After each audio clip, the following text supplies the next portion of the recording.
Well, good afternoon everybody, and thank you for coming, and I'm glad you all obviously managed to find your way.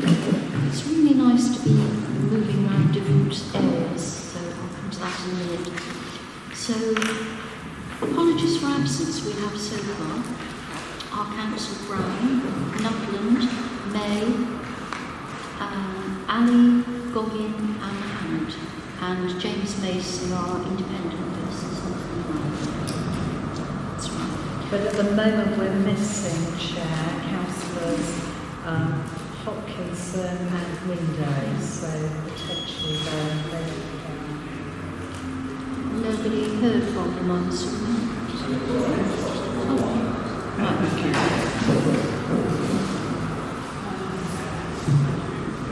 So for the record, Councillor Hopkinson has now arrived. It ran on. I nearly gave my opinion at all, but I decided that I Thank you. Right, item 2 on our agenda is about the emergency evacuation procedures, and just to remind you, we are meeting a working fire station and the crew could potentially be called out at any time. So if that happens, then if you do get an emergency call, we don't have any fire alarm testing scheduled for today, but we may need to evacuate the fire station during the meeting, and you'll be directed out of the door to the station car park. In fact, we will just run behind you. Because on the ground you probably know where you're going. Can I just check, have you got Councillor Nutland's apology? Yes, we have. Yes, thank you. Sorry. Yes. That's right. So, I'd just like to confirm that this Avon Fire Authority meeting is taking place as a face-to-face meeting, but unfortunately due to the continuing prevalence of COVID-19, we do continue to have room capacity restrictions, and we've had to limit the number of attendees and the entry of the press and the public. And for this reason, we're actually recording the meeting so the public can view it. Chair, can I just go back to declaration of interest? So we do have one declaration of interest today, which is Assistant Chief Fire Officer Shilton has made a declaration of interest for item 9. So he will leave the room, Chair. Absolutely. Yeah, my apologies for that. So, can I thank Station Manager Sean Spearing and all the crew at Nailsea for their help and for accommodating our meeting today. One of the good things about this current situation is we're actually getting to see a lot of places we wouldn't normally go to, which I think is really great to actually see working stations. And Chris Windows as well. Right. So if we can just pause while Councillor Windows takes a seat, Councillor, then we will all introduce ourselves.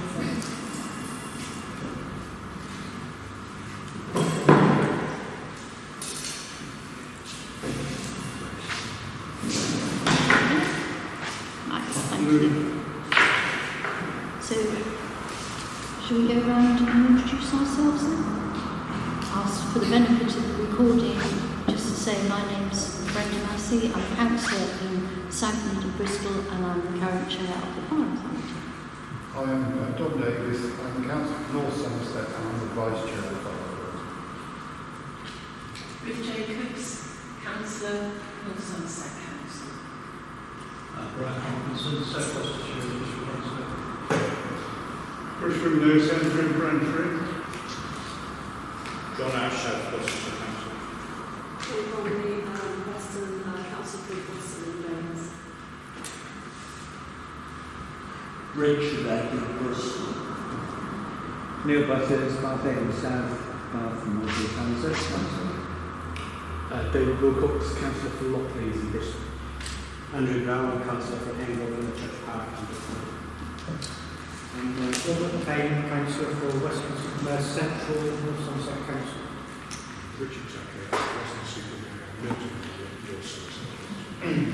Adam Hunt, South West Council, Filton Ward. Good afternoon, everyone. Steve Gregory, Christensen Council. Can officers now introduce themselves, or we just carry on? Annabelle Hartford, Environmental Manager, Avon Finance and Service. Danny O'Neill, Treasurer, Avon Fund Authority. Good afternoon, members. Simon Chilton, one Assistant Chief Officers. Good afternoon, Stephen Green, General Assistant Chief Officer. Good afternoon, Amanda Brown, I'm the Clerk to Avon Fire Authority. Good afternoon, Chair. Good afternoon, members. I'm Nick Crennan, I'm the Chief Fire Officer and Chief Exec of Avon Fire Rescue Service. It's good to see you this afternoon. Great, thank you. Is that everybody? I haven't missed anybody. I'll just get that. Sorry, Emily. Thank you. Great. Okay. So, I note that our Chief Fire Officer and Chief Executive, Nick Crennan, has recently indicated his intention to retire from the service next March, and that the service has now advertised his post for a recruitment campaign. And I think you probably all join with me in expressing our public thanks to Nick for your leadership and the way your service in general. It's been great working with you, and we're going to miss you, but we still got you for a little bit. Yes, thank you. Yeah. Thank you. Right. And the other thing that I've got to mention is congratulating Steve Winley for your recent appointment into the ACFO Service Delivery Group. And we know it was a really tough interview, so we should be very pleased to get through. We're great looking forward to working with you. Thank you very much. Thank you. Now, one of the items I'd like to raise before we get into the rest of the agenda is about the fire station champions. And I know a lot of you volunteered at our last meeting, but we've still got quite a few fire stations that haven't got any champions. So I think in your papers there's a list somewhere. So Emma has emailed around the up-to-date list of member champions. So if I could ask maybe after this meeting, if any elected members have not yet identified a local fire station that they would like to champion, if they could give us their name, then we will put them in touch with the station manager and sort out a visit to their local fire station. That would be great, thank you. And it really is interesting. I've been to my local one several times recently, and it's really helpful to be able to go and see the stations and to talk to all the crews there. So please do have a think about it if you're not already signed up. Or in fact, if you are signed up and would like to take on another one. And in fact, I know that Councillor Andrew Brown has also shown an interest in Temple Fire Station, so that's much appreciated, thank you. We'll set something up for you. So please contact Emma if you're interested in doing that. And Amanda, I think the next update is yours. At the members of the last meeting of the Fire Authority, you heard a paper that I presented about the application by the Police and Crime Commissioner to join the Fire Authority as a voting member. At your last meeting, you decided to invite the Police and Crime Commissioner to attend this meeting today in order to explain what he felt would be the benefit of being a member of the Fire Authority. Unfortunately, the diaries have conspired against us, and he has another commitment today, which means he couldn't be here. I did offer his office the meeting in December as an alternative, and he has an even more important commitment on that day, so we can't make that one either. So it looks as if this application is going to be deferred until next year, and as soon as we can get it in the agenda for you, we will do, and we will invite him to attend the meeting. So that's the update for that. Thank you, Amanda. And any voting required will take place as follows. I'll be asking members to vote to indicate if they're voting for or against or any abstentions, and we may have a show of hands for all members voting for so they can be properly recorded in the minutes. Right, so on to the main business of the day, going to the agenda. The first item is the minutes of the ordinary meeting of Avon Fire Authority held on the 30th of June 2021. And I'd like to move those for a correct record. Is everybody happy with that? Yeah, thank you. I'll I'll sign those after. And I believe we don't have any public access. No, we don't. Thank you. Item 7.1 is minutes of the ordinary meeting of the Audit, Governance and Ethics Committee held on the 21st of May 2021. Now, normally I would ask the chair of the committee, Councillor Goggin, to move those, but as he's unable to be with us today, is there anybody here who was at that meeting and can agree they are correct? Councillor Butters You okay? and Councillor Ash. So and is everybody else who was on that committee happy with their correct record? Yeah? Thank you. And the next item is the next minutes held on the 14th of July of the same committee. So can I see somebody to move those? Thank you. Seconding, thank you. And you're all happy with their correct record? Yeah. Thank you. Item 7.3 are the minutes of the ordinary meeting of the local pension board held on the 19th of January 2021. And I believe Councillor Windows, you're going to move those? Yes, sorry. Thank you. And do we have a seconder? Councillor Payne, I think you were at that meeting. Thank you. So we'll accept those as correct record. And the next one, 7.4, are the minutes of the ordinary meeting of the People and Culture Committee held on the 17th of June. And I chaired that one in the absence of the chair, so I'm happy to move them on correct record if somebody would like to. Doesn't agree? Everybody agrees? Those are correct? 7.5, minutes of the ordinary meeting of the Performance Review and Scrutiny Committee held on the 23rd of something, on the page, April. Sorry, I was trying to find where they were. Councillor Payne. Yes, happy to move those. Thank you. Anybody to second? Eddie. Yeah. Right, we're getting there. 7.6, the minutes of the ordinary meeting of the PRSC committee held on the 16th of July. Councillor Payne. Thank you. Councillor Reddy. Thank you. Right, I think that's the minutes now, isn't it? So, we'll move on to item 8, which is for decision, that's the 2020-2021 audited statement of accounts and narrative report. And I believe the clerk is going to present The Treasurer. Oh, sorry. So Danny, just so you're aware, the microphone does work. We did a test before you arrived, but you might need to move it much closer forward to your hands. Okay. Thank you. Okay, can everybody hear?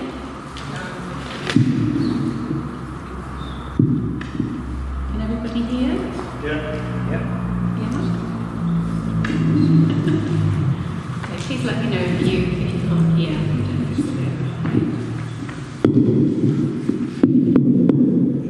Okay, is that better? So thank you, Chair. So paper 8 is the 2020-21 audited statement of accounts and narrative report.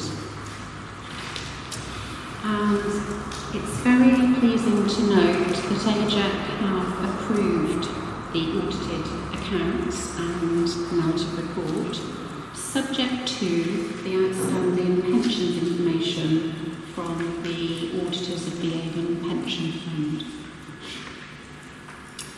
AJAC approved that we could share these audited accounts on our website to ensure that we met the national deadline at the end of September. It's positive to note that Deloitte, our external auditors, have confirmed they plan to issue an unmodified audit opinion with no significant or uncorrected audit adjustments.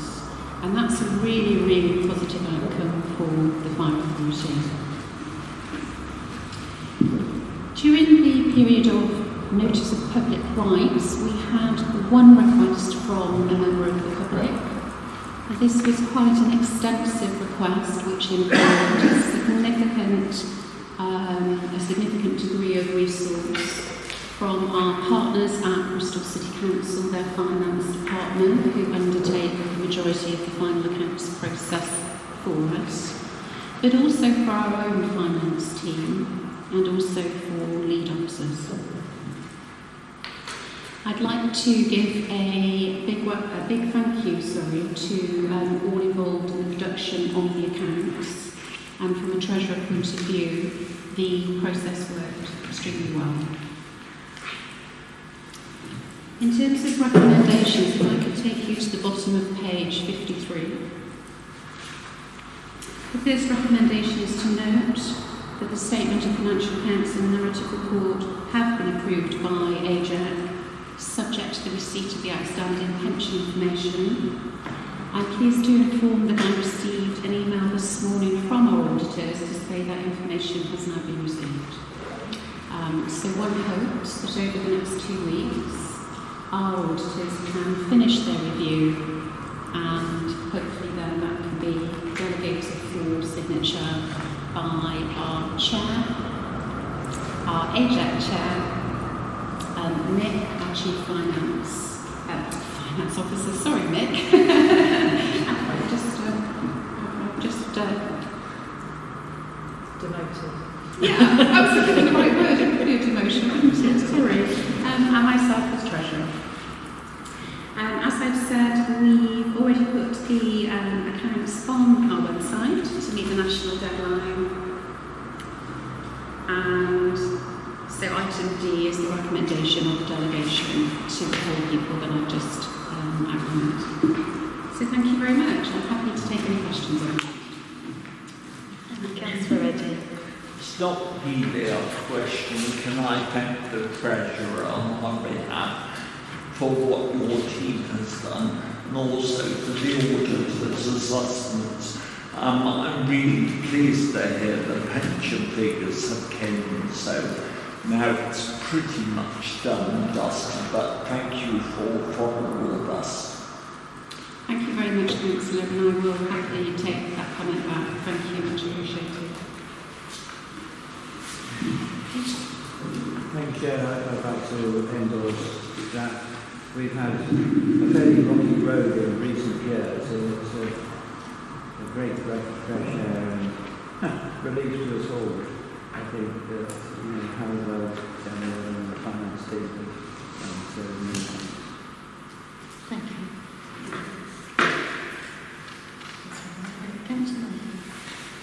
Thank you. So, in terms of the audit moving forward, local authorities are struggling with the external auditors having enough resource to comply with audits on time. So, do we, as an authority, envisage that being an issue for next year? And also, do we have to work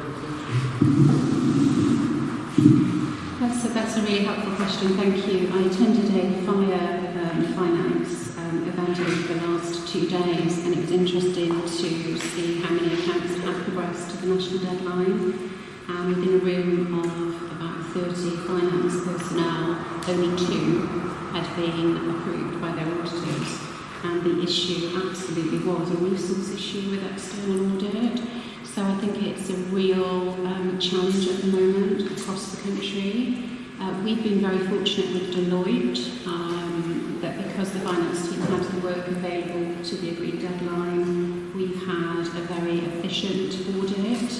More recently, our audit partner has now been signed up the work for quite some time, and I think that's an indication of the pressures in the sector. So it's something that we're mindful of, but I think that we have a very strong relationship with our auditors, and we make sure that we plan ahead. So we will do everything that we can to mitigate should that be a problem moving forward. Thank you. So would that, if you were to believe that, would that be reported back to this committee, or how would that publicly be recorded, just so it was, no, not saying risk, just yeah. sort of So audit. absolutely. Absolutely, it would be something that as treasurer that I would report to AJAC in the first instance, and then from there, if it was a real ongoing concern of the fire authority, I would formally report that to the fire authority. Any more questions?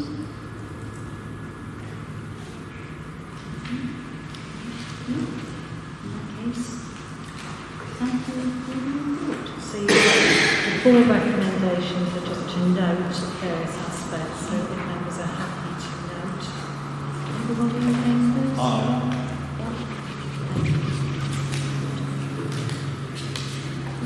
I think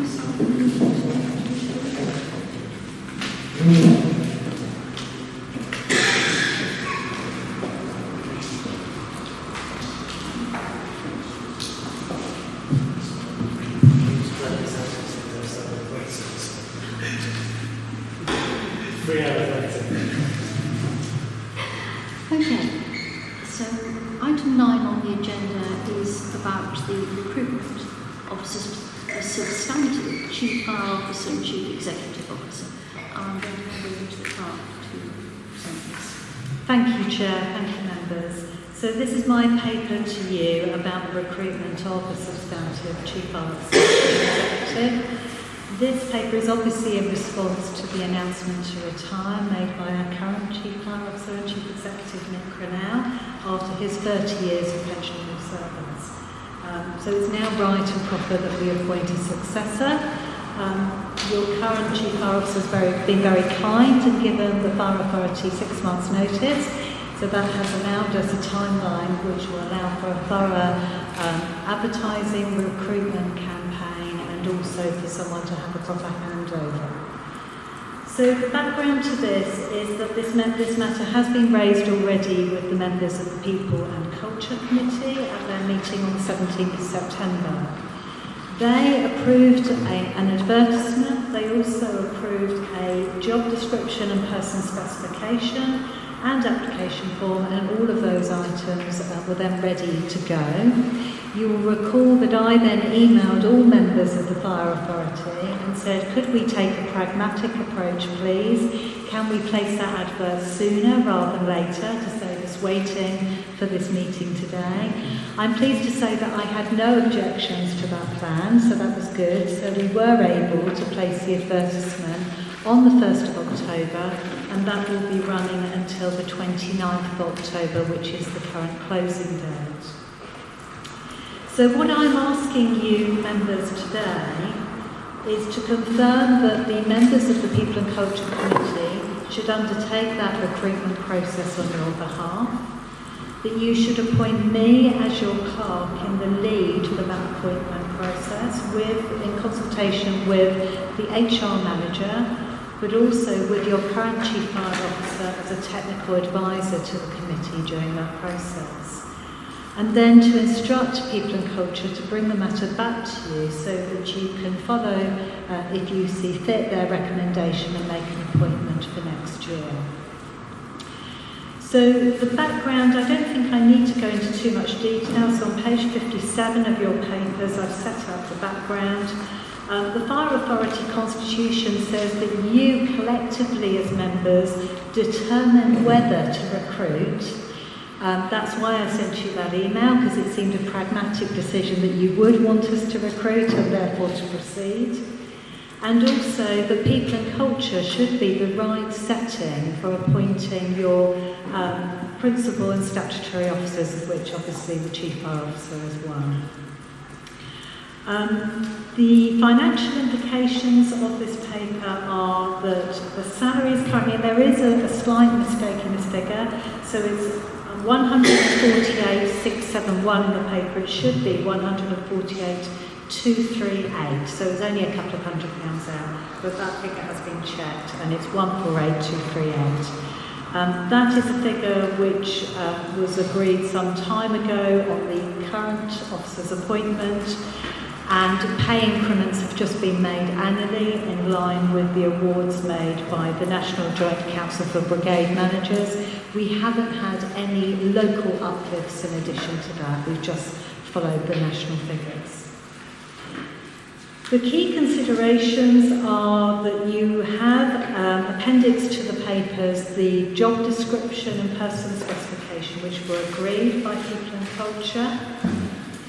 There will be a detailed selection process, as you would imagine, for such an important post. It will obviously start off with a detailed application form and CV. There will be insights profiling. I don't know if people have come across that before. It sort of determines your personality type. That isn't an element which is scored but helps to inform the committee members as they go through the process.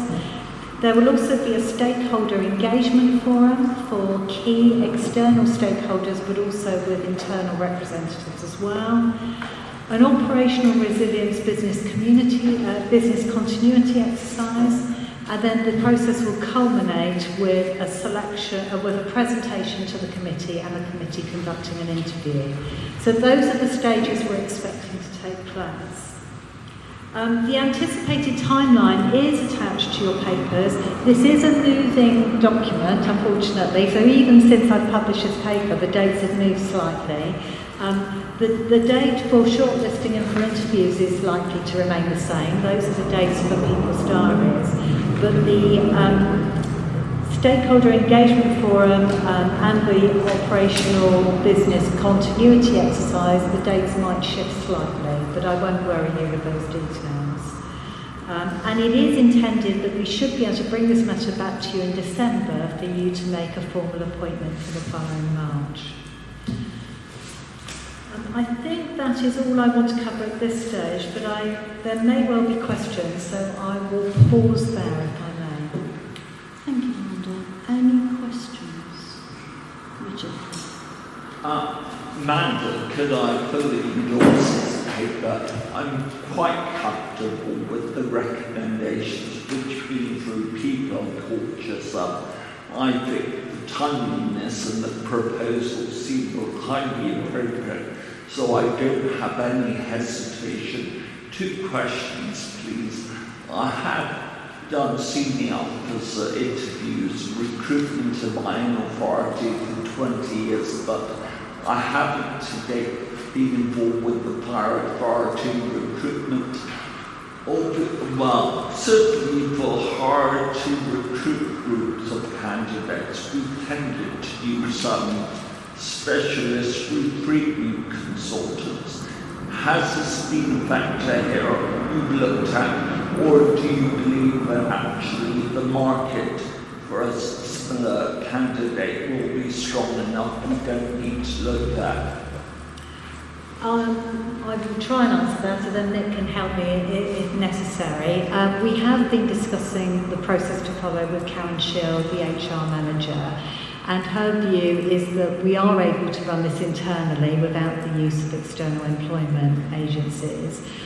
We would, however, seek input from another fire and rescue service for the business continuity exercise, so that we would have external input and insight, so that it's not a case of us marking our own homework, if you like. And that is probably why Simon has left the room, because we've got to be cognizant of the fact that we've got to treat internal and external candidates the same. But I believe there isn't a need to employ external agencies. I think Nick will help. I think it's appropriate that we do have the facilities and the capacity and the capability to do this internally. And I do think it's appropriate we are supported at certain touch points within the process by external assessors that are able to provide balance. Particularly, the role is advertised nationally on the National Fire Chiefs Council's web pages, and so it has gone across the UK out to advert. So, that's your answer, Councillor, really, but we have got the capacity and the capability to do it internally. I think that it's a robust process. I don't think there's any doubt about that. There are 6 assessment elements here that we're talking about, and one of them is not marked. The rest of them will be specifically marked. And the candidate, if they've got through that process, will be the right candidate for sure. That's reassuring me. My second question refers to the timetable on 5.6 on page 58. On the third bullet point, it refers to an operational business continuity assessment. exercise. Is that what we call a technical assessment? It would, sorry, I'll answer that if I may. It would be a technical assessment. We haven't taken, we're taking the decision not to do a command assessment. Actually, what we've said is, you're in charge one day, and this is going to be a business continuity exercise where you are running the service, and actually there's going to be some challenges. Of course, it's not a command assessment. So it is a technical assessment, but not a technical command assessment, because we would expect a candidate to apply to already be qualified for command assessments. But we just want to see we want members to see, and the chair will be involved as well in that process. We want members to see somebody operating at that level with a really challenging business continuity exercise that's going to last about 4 hours. Okay. Don?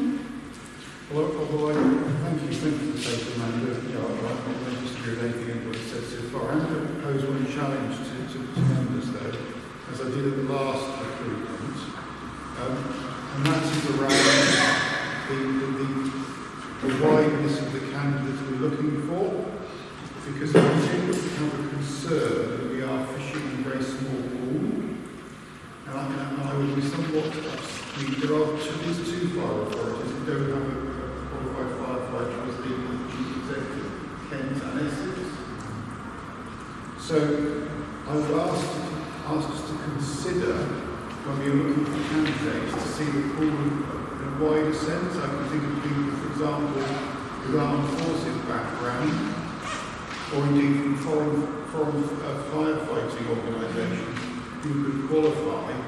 And I think we owe it to the people of Avon to get the best candidates possible.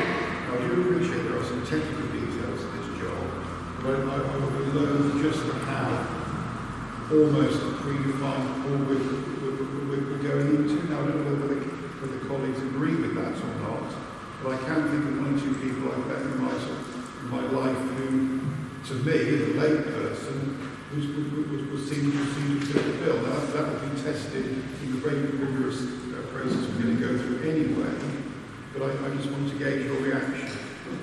Well, what Don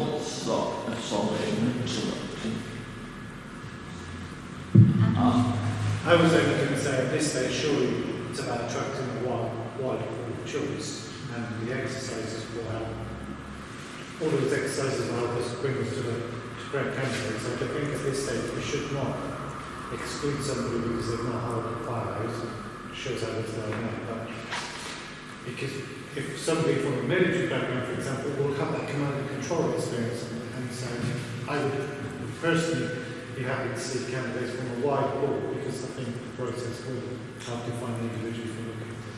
I would agree with what Adam and Don has said, and that was really the tenor behind my first question. Are we convinced the pond will be fishing is wide enough? And I would like to actually enjoy it as that we have some really good quality applicants. And I believe what Don has suggested will help us achieve that. Do you think you're going to have a large number of applicants? This last few years, the number of candidates applying for roles of this nature has been significantly low. Low, absolutely. For a number of reasons. Sometimes technical reasons, sometimes. Should we say that it's a challenging environment which comes with a fair few tax burdens and so on and so on. So the roles are becoming less and less attractive. That's the reality of the situation. So I wouldn't expect there to be a large number of applicants. Just by course. Thank you, Chair. I'm interested in the diversity profile of the applicants. So if, for instance, we only had white men over 60 who applied, would we reopen the application process? That's an interesting point. So I think, listening to members' discussion, we have a couple of options here. So we could consider up updating the advertisement on the website and saying that we will consider more than just operationally qualified candidates upon the basis that you're going to test them anyway.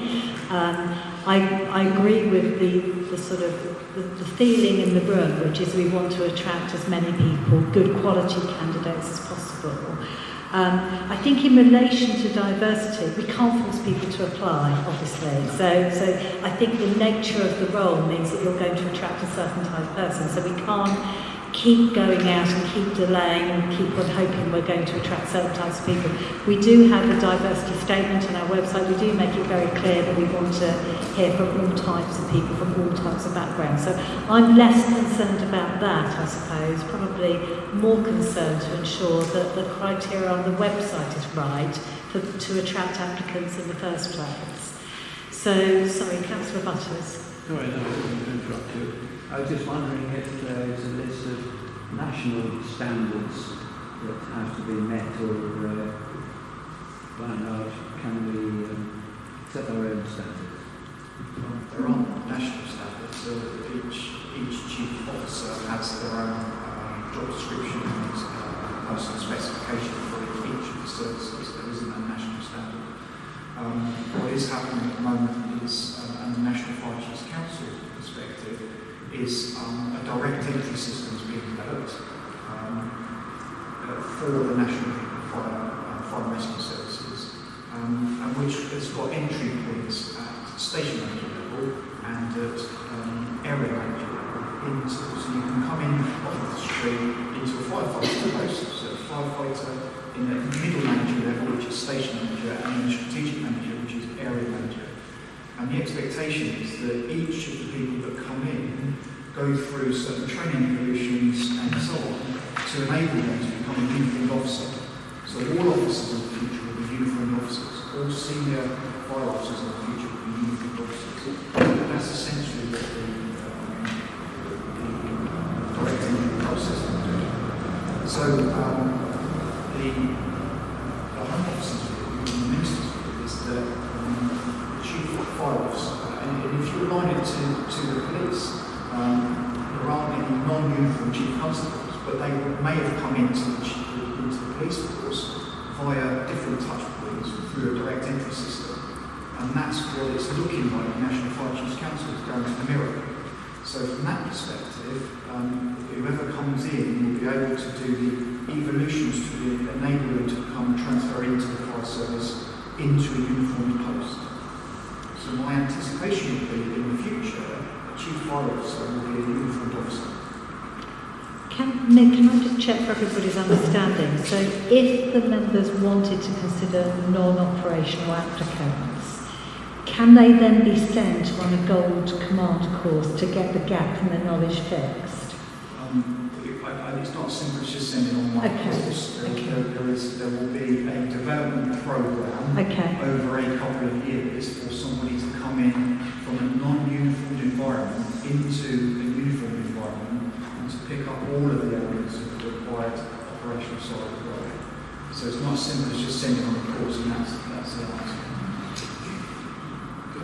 Yes, of course. But sorry to interrupt, but having said that, what the design of that direct entry system is at this moment in time is in creation at this moment, has not been finalised, and it's in its infancy stage. So that's the particular argument. So maybe my question is for Nick, through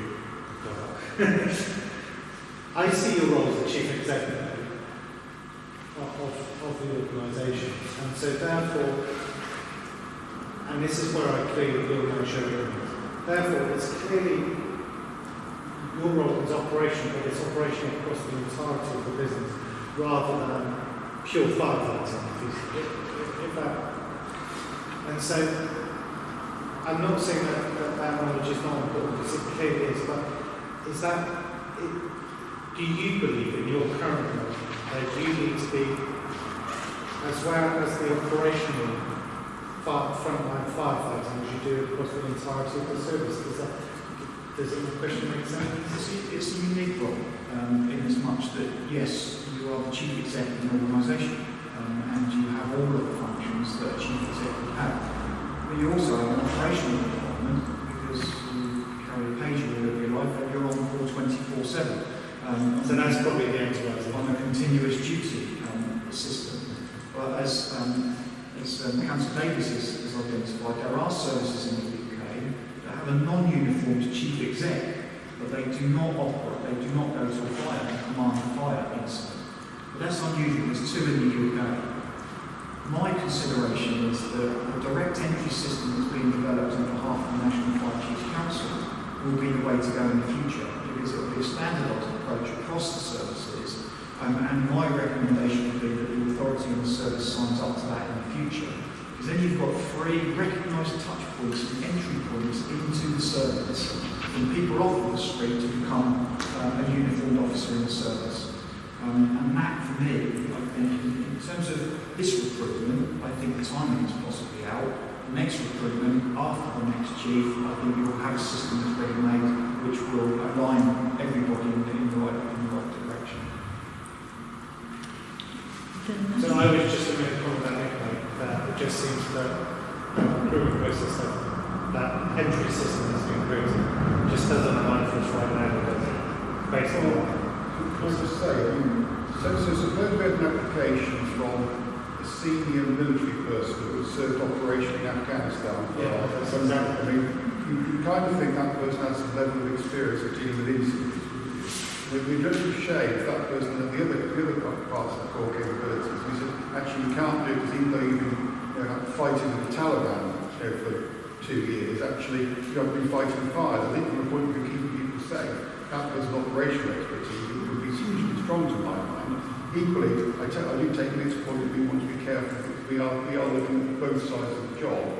I'm just very, very much aware that the last recruitment went on, I absolutely think we got the best guy for the job, and that's been proven by his service to over the last many years and through different circumstances. Please don't get me anything on that.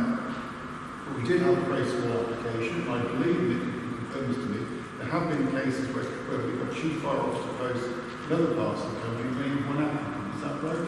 Very small numbers. So I think I suspect that even if we expand it as far as I'm suggesting, we're not going to the post office to live in the application form by van.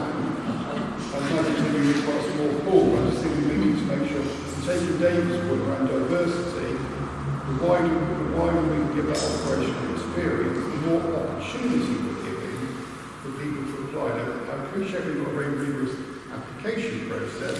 I'm almost thinking of that first stage when we go through the long list. That's my first objective, is to try and get to there. So I'm not...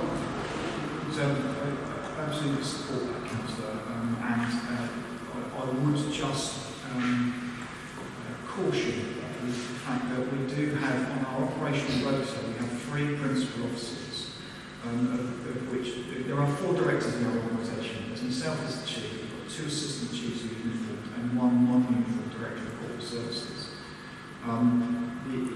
One will be living, so you have 2 on the road. So if you then appoint a non-uniform, you've then got an operational issue in as much that you will have, you won't be able to satisfy the operational requirements of that rota.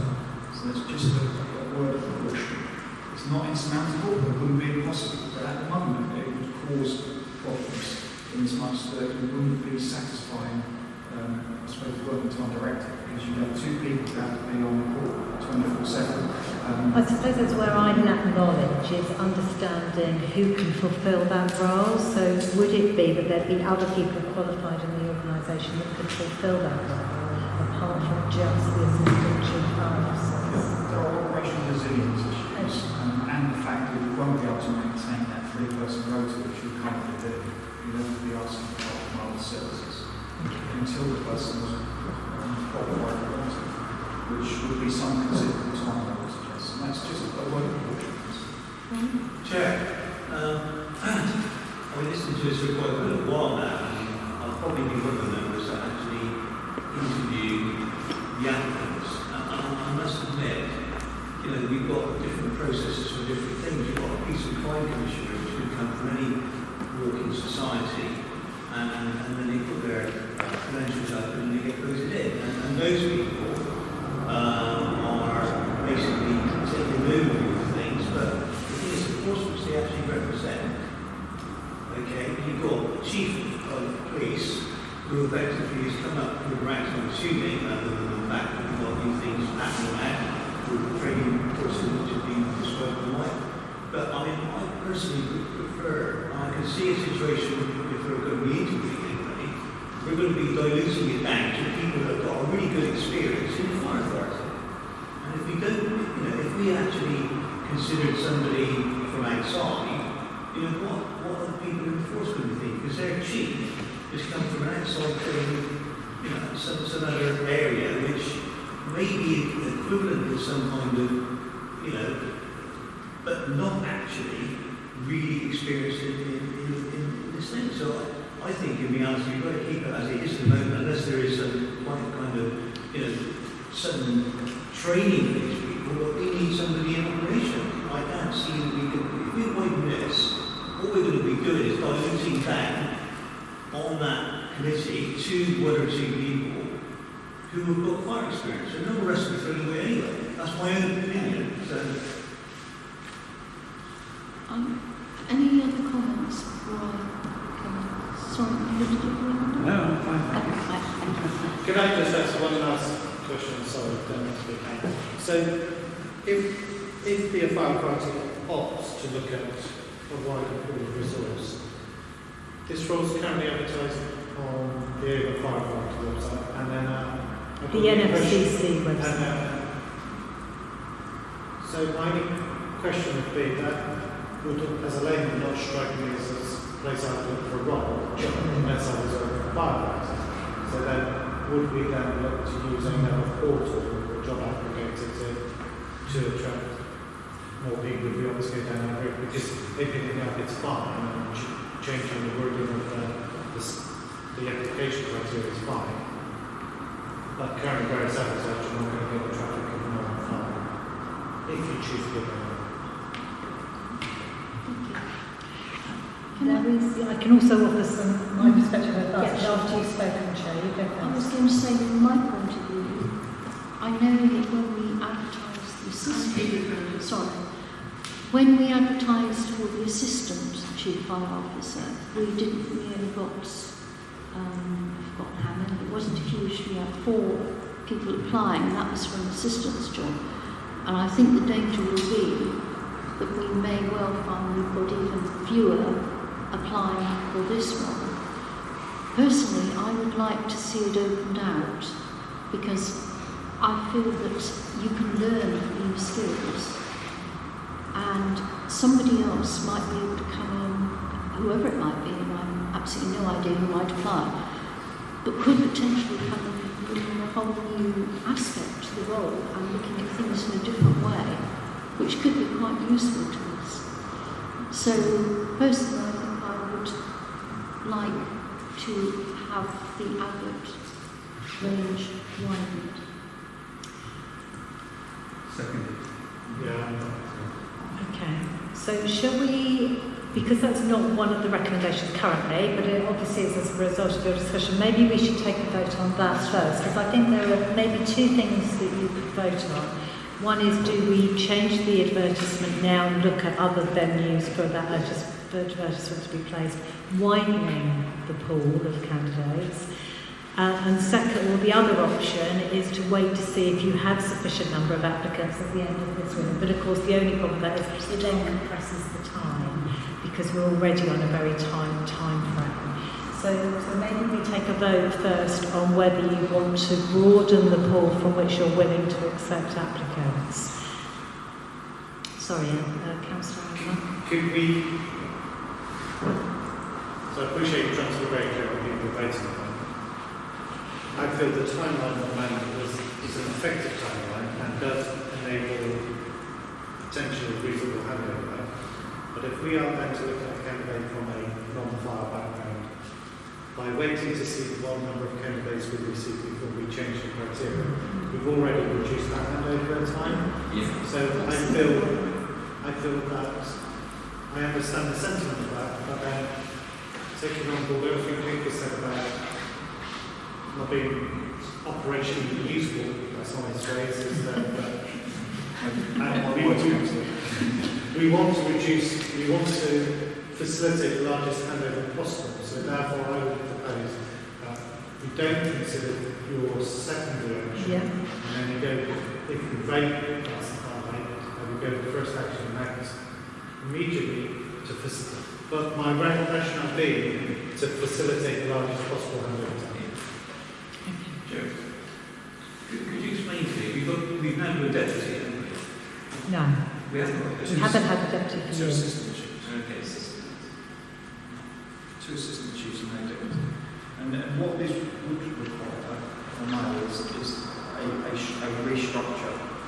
If you were to decide to recruit and appoint a non-uniformed chief exec, you would have to consider the senior requirements of uniformed operational posts, which would need a restructure, and you would have to consider whether you do have a deputy or not, and what that structure looks like, because we should have 4 operational uniformed officers on the rota in order to satisfy the requirements of the Working Time Directive. We choose to have 3 because we restructured and took the deputy role out. So from that perspective, we are operating on a 3-person rota, which is tight. We wouldn't be able to then go to a 2-person rota because that would, you'd be on call all the time. It would be very, very difficult for those 2 individuals, because you'd have to do a week on, a week off, a week on, a week off, ad infinitum, which is not working. Because if one person has annual leave, selfishly, it's not working. But that's not to say that we can't look at restructuring, because we may decide that actually that's the way we want to go. Because we are where we are at the moment, that doesn't necessarily mean that's how we are going to stay forever, because there's such a lot going on at the moment, isn't there? With police and crime commissioners and various issues that actually we may need to look at the whole structure and the organisation in any case and see if it's fit for the future. So, Councillor Butters and Councillor Wilcox. Thank you. I was just wondering what the national scene is like at the moment. Are we aware that there are many people from without the fire service who are applying for these jobs? You said there weren't many applying at all, maybe, but have we had any experience nationally of people coming forward who see the police possibly? Yeah, I think we've got limited experience, Councillor, in that regard, because fire authorities make decisions according to their own wishes, and fire authorities decide to have either a uniformed or advertise for a uniformed chief fire officer, or they open it out wider. And this authority last time made a decision when I was appointed that we would go out to advert for a uniformed chief fire officer. That was a decision made by the authority at that time. So I think we have limited experience in terms of how many people will apply if you open it out. We opened out the assistant chief fire officer's role, and we had nobody that came from outside the industry, outside of the fire and rescue sector. So it's a difficult one to answer. Thank you. Well, that's useful to know. So can I ask a question about the pool of people who are looking to apply? So am I right in assuming that we are expecting assistant chief fire officers and above to apply for this role? How many assistant chief fire officers and chief fire officers are there in the UK? Again, it's a difficult one to answer. I can't give you. So it's not going to be more than 50 or 60 people. I would think it would be. There's 52 fire services, and we have 3 or 4 people at that level in each of those services. Okay, so there might be 200. Some services are obviously bigger, and so they may have 5 or 6 at that level, depending on the size of the service. But most of them probably will be happy in their job, and not many will actually be looking to gain promotion by getting another job in another force. It does depend. I've served in 3 services. I served 23 years in Hampshire, moved to Mid and West Wales as a deputy chief, and I moved across here as a chief. So you do see senior officers moving for posts and making applications, and it will depend on individual circumstances, of course, and whether they're able to. So it's not the biggest pool in the world, but it is quite a specific job. It's quite a specific role, and it's unique in as much you do have an operational requirement as well as a business to run. Two services have a different model to the service we have, but the other 45 or so services have the same model. Yeah, it just occurred to me, what is the variety of salaries on offer? Does it depend very much on size of authority or not particularly? We're fairly at the lower end now in terms of size. It does depend on size, also depends on population, and there are recommended, the National Joint Council for Brigade Managers recommends a certain salary for different population sizes, because it tends to be the size of the service in relation to that. When I was appointed, the Fire Authority took a decision to pitch my job at the average of the salaries of the chief officers in the UK. And it has tracked that since. It says that in the paper. So, that in reality was a reduction of about £9,000 a year on the previous chief's salary. But that was the decision made by the authority to pitch at the average of the chief officers in the UK. So immediately half the people are not going to be interested unless they've got special local reasons to apply. You're discounting those people that are coming up through the ranks and seeking promotion. Councillor Brown? Those authorities that have moved to the model, have they effectively divorced the chief fire officer role from the chief executive role?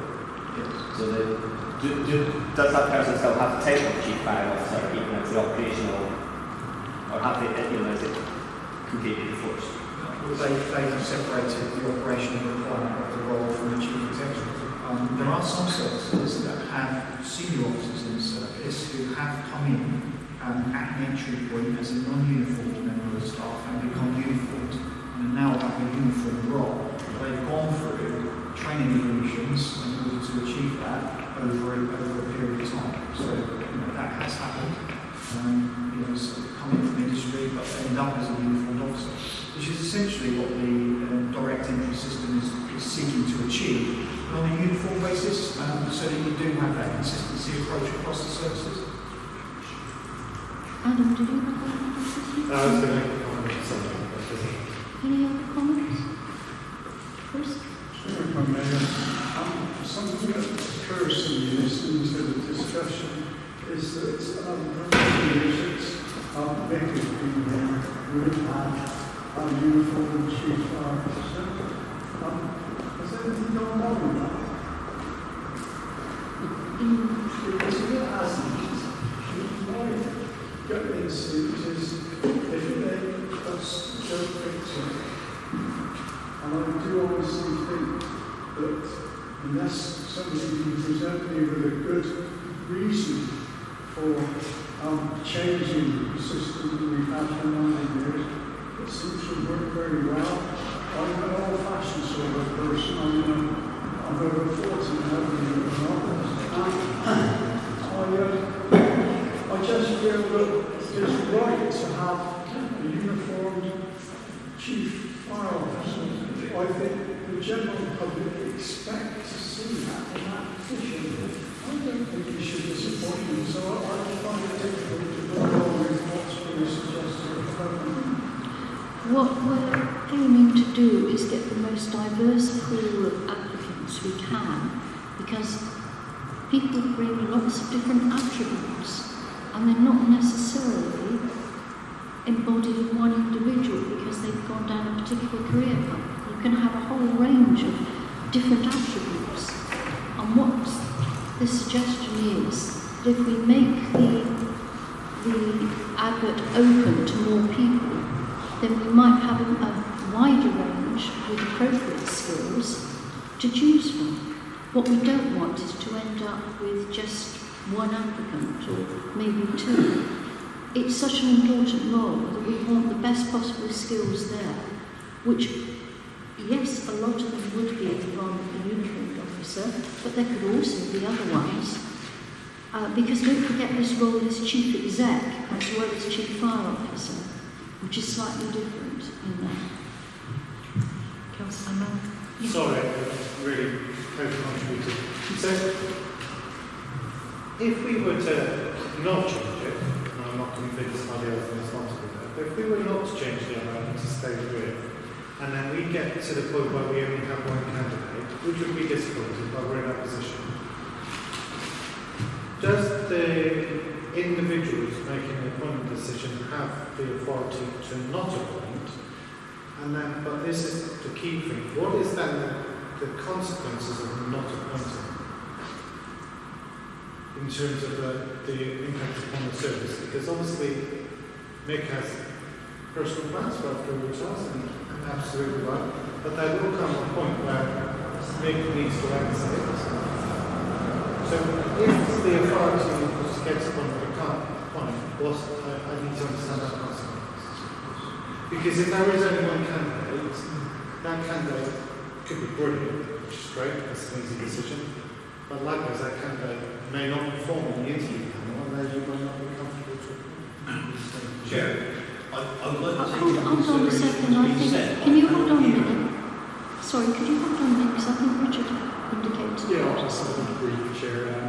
Certainly, I weigh up the arguments, and I'm certainly in favour of sort of widening the pool and seeing who comes in, and also if they're worthy of an interview, have a look at them, see what they've got to say to what they've got to offer. Certainly at this level, I would certainly, in terms of the appointment, I would pretty much go every time somebody's worked their way up the ranks within either this service or another authority around the country. And that would be my instinct. I think we can perhaps cover both bases, I suppose, by let's see who comes forward and then be very selective at the interviews stage. You might get a good army person, a military person. A bit wary of going down the kind of police model where you've got police commissioners, chief executives, and operational. I think the role that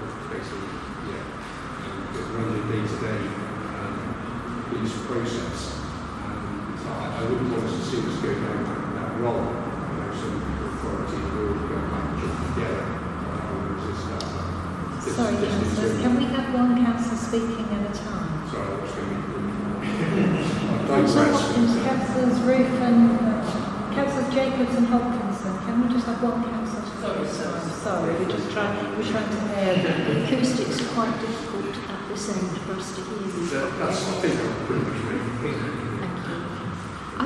Before I come to you, Councillor Hopkinson, I was going to say, I think that we've all got the same aim. We want the best possible person for the job with the appropriate range of skills and also to bring some diversity necessary. This is an important role. We definitely need to get the right person, whether that's somebody who's come up through the ranks or somebody from an equivalent level but not with the same background. Right, Councillor Hopkinson. Right, okay. Have we got the applicants so far for this particular job from our own force? I'm not aware, and we don't have the head HR here, and the closing date hasn't closed yet. So my experience is you tend to get them nearer the closing date because people tend to work on that. So the advert itself actually goes out into all the different forces around the UK, I understand, is that right? It goes on the National Fire Chiefs Council website, so I think you'd have to be monitoring that website to see the vacancy. Okay. I think, although effectively it's been conversation coming over from the other side, which I'm not being able to understand, and albeit, when we looked at it by our deputy chair, because we were talking, I could actually understand what was being said next week. So nice to give, I apologise for that, but it does appear to me that we really do need to get some enforced. They haven't given type of system in place yet where we can look outside. And I said to you before, earlier about the police commissioner, I know that in some parts of the country, one guy just resigned, he was a police commissioner and the fire authority commissioner. He said some comments and he's resigned. He forced it, but his job was to do an overview and bring diversity and whatever to the area which in fact he actually failed on completely. But the reality is we need people to enforce. That's what we need. They've got experience. And I think when outside and looking at other areas, fine, there might be some absolutely brilliant people out there. And they might actually give us sort of spins of line, but people actually in the force actually know the importance of their job. They've been trained to do it. They understand that they've got to react in certain ways. And they don't need somebody who's got a timeline. They need that person there to be able to respond. That's all I'm going to say. Okay. Has everybody commented who wants to comment? Because I think we've probably got to a point where we need to take a vote, because we've got two clear and trusting views in the room, haven't we? So what I think we need to, with your permission, Chair, is to ask members, do you want to open the pool of potential applicants for the Chief Fire Officer's post to a wider pool to include non-operational officers, fire officers? And if you do, we will then make arrangements for that, and then that can be taken into account as part of the recruitment process. If you don't, obviously vote against it. But I think we need to take that. Chair, I'd like to say one more thing. About effective what I said, and I'm probably on the committee which we may well act to determine. At the end of the day, if we did have a really fantastic applicant and all the rest of them were rubbish, then perhaps I might well vote for them. But I do believe we really need to get some really good applicants from within the force. Okay, thank you. I think that's what everybody wants. Okay. So shall we take a vote then? So can I have a vote either? So we take votes against applicants, don't we? Well, abstentions. Are there any abstentions to a vote on whether we widen the pool of potential applicants? So Councillor Brown is going to abstain from this vote. Okay. Any votes against? So we've got 3 against. So 1 abstain and 3 against. And who's voted? Sorry, 4. 5. So is that Ruth? Is that your hand up? Is that? Okay. So we've got 1 abstention and 5 against. So can I have the votes for, please? 1, 2, 3, 4, 5, 6, 7. So I believe that's carried. Okay. Abstention retrospectively because I was. Sorry, right, we need to recalculate that. So you're abstaining now? Yeah? So 2 abstentions. Can we do this again? Sorry, so can I have hands up for abstentions first? So I've got 2. Okay. Can I have hands up clearly, please, for against? 1, 2, 3, 4, 5. And those 4, please? 1, 2, 3, 4, 5, 6, 7. Hands up again for those 4. 1, 2, 3, 4, 5, 6, 7. So we're still voting in favour. No, sorry.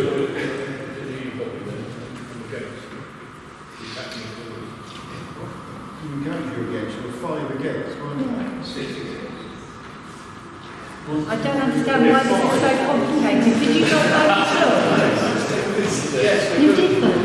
You did vote. What did you vote for? You voted against. There were 4, 5 against, there were 2 abstentions, the rest 4, so that's 7. Yeah. Okay. I saw you. Okay, you can't vote twice, Councillor. Let's just be clear. You can try. This is democracy working, people. This is wonderful. Okay, thank you. Right, so we have decided that we will widen the pool. So I will instruct the HR department to amend the advertisement appropriately. and then we will have to see whether it needs to be advertised on other mediums to be able to take up your point, Councillor Monk. So that was slightly more complicated than I thought it was. So if I could go back then to my original recommendations. So they were, firstly, could I confirm with members that you're happy for members of the People and Culture Committee to undertake the recruitment process on your behalf? Also to appoint me as your lead officer for the appointment in consultation with the HR manager, along with the Chief Fire Officer as technical advisor, which I think in light of your decision is very important. And also instruct People and Culture to refer this matter back to you following the recruitment process with a recommendation for appointment. So is everybody happy with those recommendations? So Councillors Eddie and Butters, thank you very much. Okay, thank you. Right. So we can invite Assistant Chief Fire Officer Shelton back in the room. Thank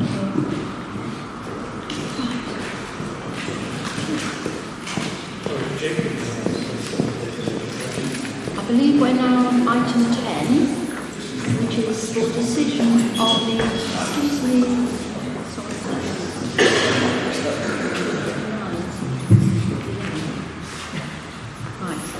Item 10, for decision, which is the 2021-2022 capital programme update.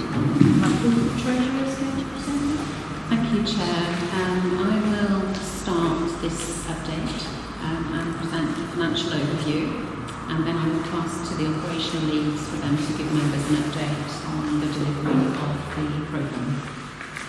So first of all, members, this report provides an update based on the August 21 capital expenditure figures. And you can see at the top of page 70 there is a financial summary which shows that from the approved budget of 8.7 million, expenditure to the end of August is just under 3.6 million. Can I just say, from being in post now for just over a year, this is a really, really positive place to be, because it demonstrates that the capital programme is progressing well at this stage. So I just wanted to pause and note that. And I think that's a big thanks to the operational staff and the finance team working together to develop the programme this year. This table shows a very, very small underspend which relates to the transformation programme.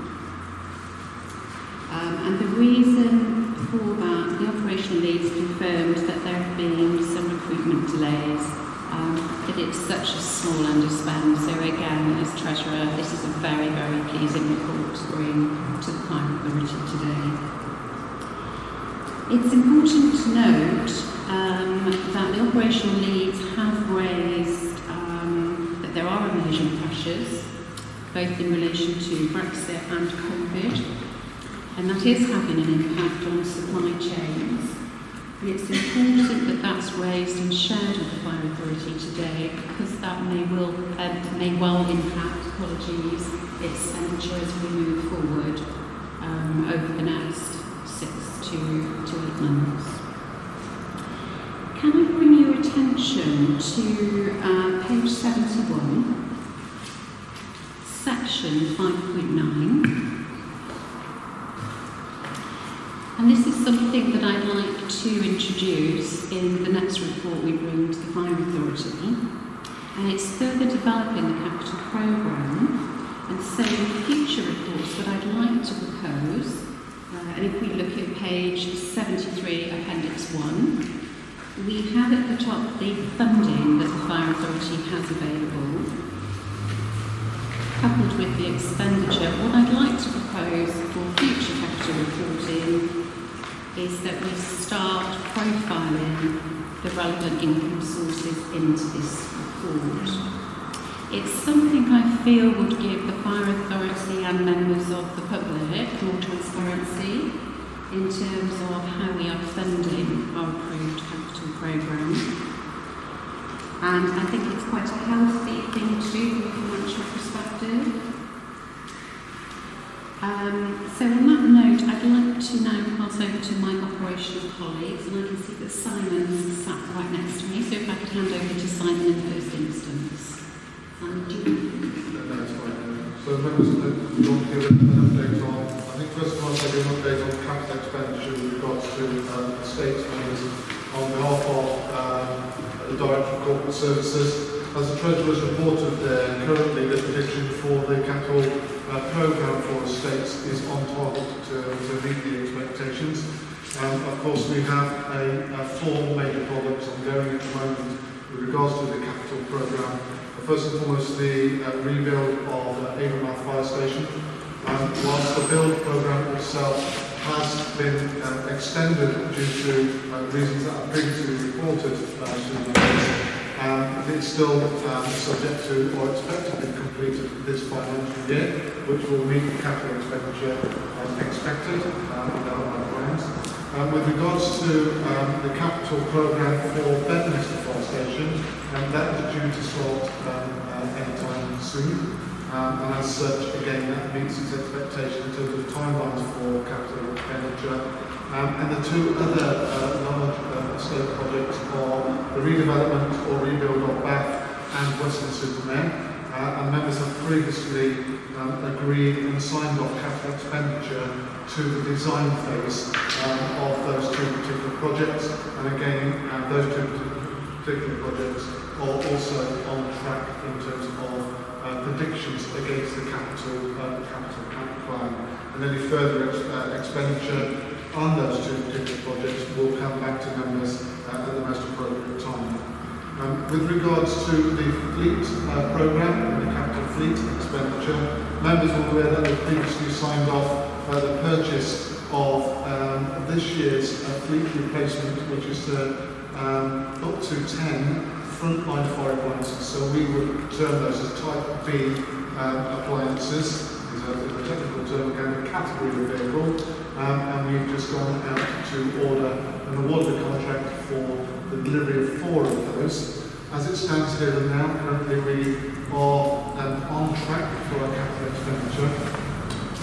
But what I will just give members a heads up around is that we are getting indications from the industry of the supply, the slowdown in supply, in particular with regards to the expected delivery times for the chassis and then subsequent build on top of the chassis.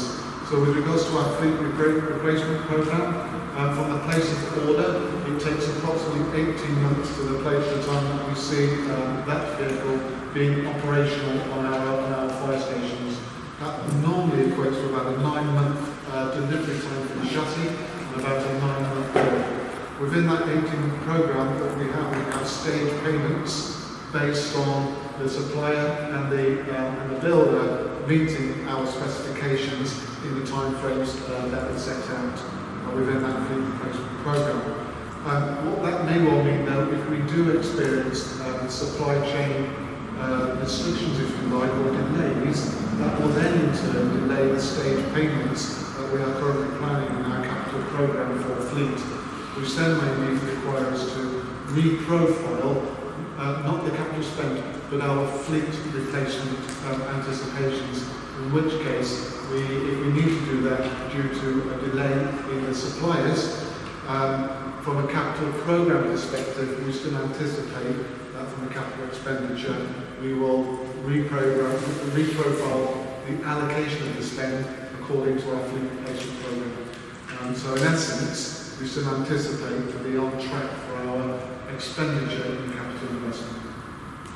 I'll just pause there in case anyone's got any questions. Yes.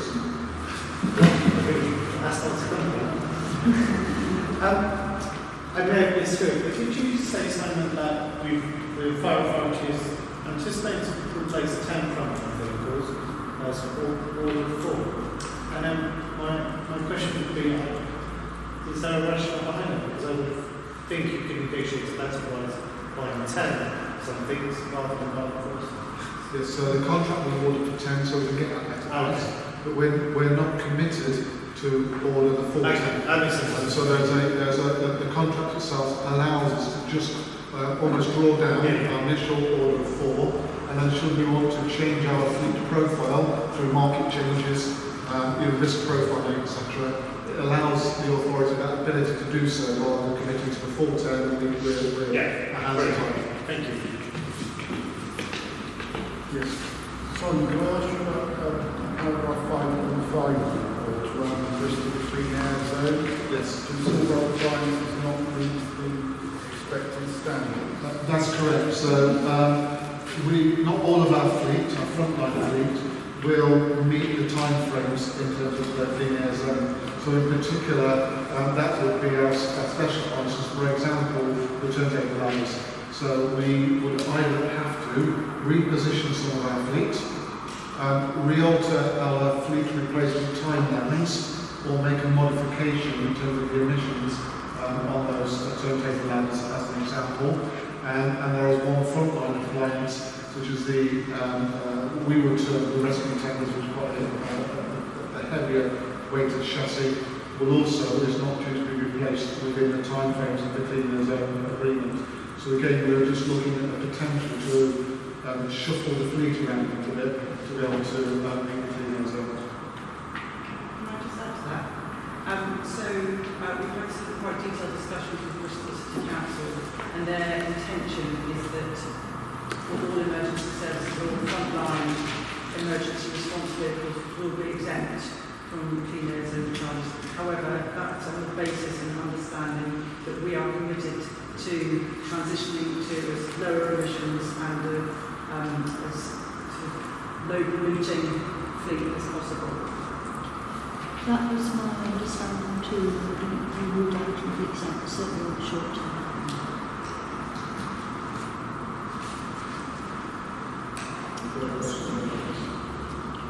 Performance Review Committee has looked at this and officers addressed all of our concerns. And I welcome the Treasurer's reassurance about improvements for future reports.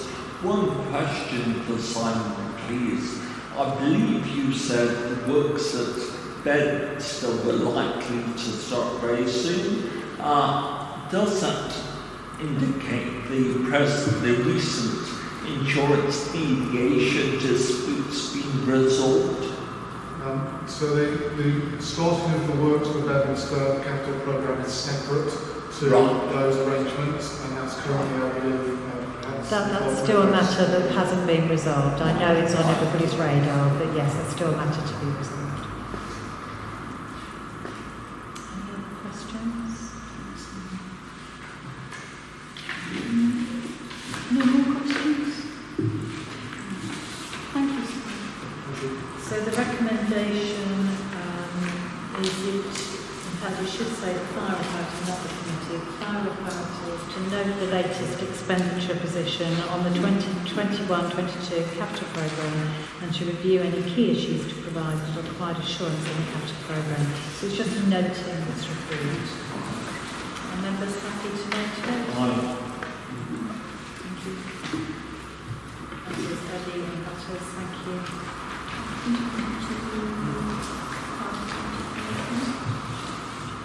Yes, so members, this is a very short document that the clerk brings to every fire authority meeting. I no longer prepare a covering paper because it said the same thing every time, and I thought you'd rather have less to read. So you literally just now have the appendix, which is a short forward plan, just giving you our thoughts about what papers will be brought before you at various meetings in the diary. That focuses solely on the next meetings coming up. It doesn't project through the whole municipal year. I can expand it to include all of those if you want, but I sometimes think less is more. So are councillors happy with that list of forward planning key decisions? And do the councillors have any questions, please, on that document? No? No? Everybody's happy? Good. Brilliant. Thank you.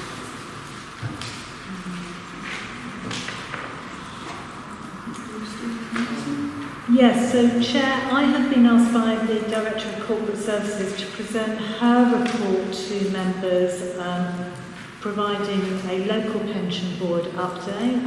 So Councillor Windows is aware of these issues and will be able to help me if required.